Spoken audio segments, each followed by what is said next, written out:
This is The Grip by the Plenteous Life. Don't upgrade the prison. Build the palace.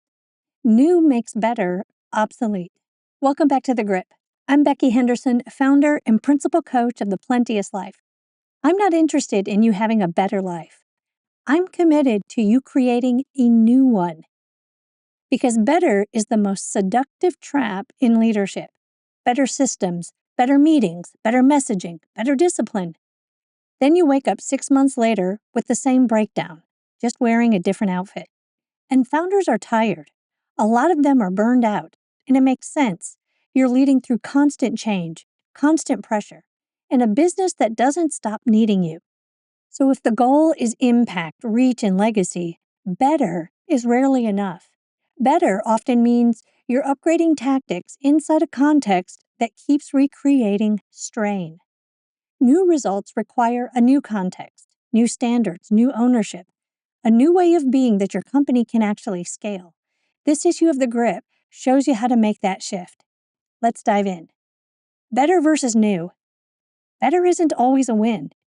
In the world of transformation, better is the booby prize. It's what you get when you work hard inside a container you never questioned. It looks responsible. It sounds mature. It even creates small wins. But if the lived experience stays the same, you did not transform. You just got more skilled at the same old game. Let's make this painfully clear. Imagine you're in prison. Dark, cold, uncomfortable.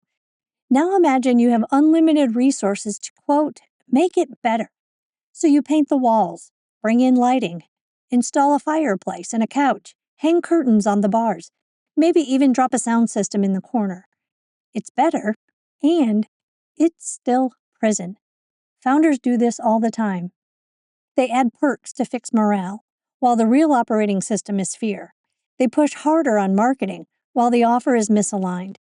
They take another leadership course, while they're still being the rescuer, the lone hero, the validation seeker, the perfectionist, the conflict avoider. Same being, same ceiling.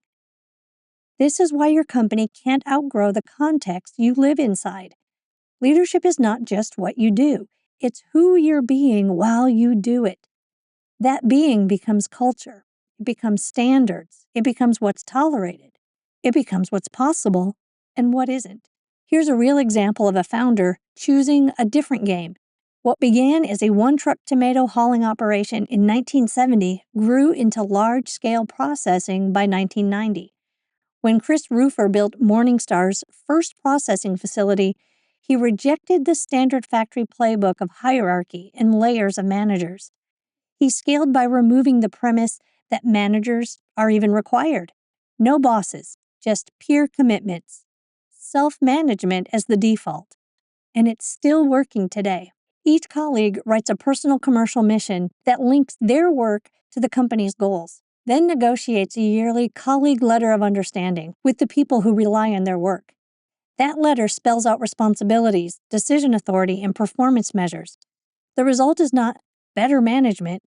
It's a different game built on ownership, peer accountability, and adult-level trust, not supervision. Creating the new. So how do you know you are renovating a prison instead of establishing a new game? Look for these signs. You keep having the same breakdown in a new form. You're always firefighting. Your team says, we've tried everything. You get short-term wins that don't change the underlying experience. Those are not competence problems. Those are context problems.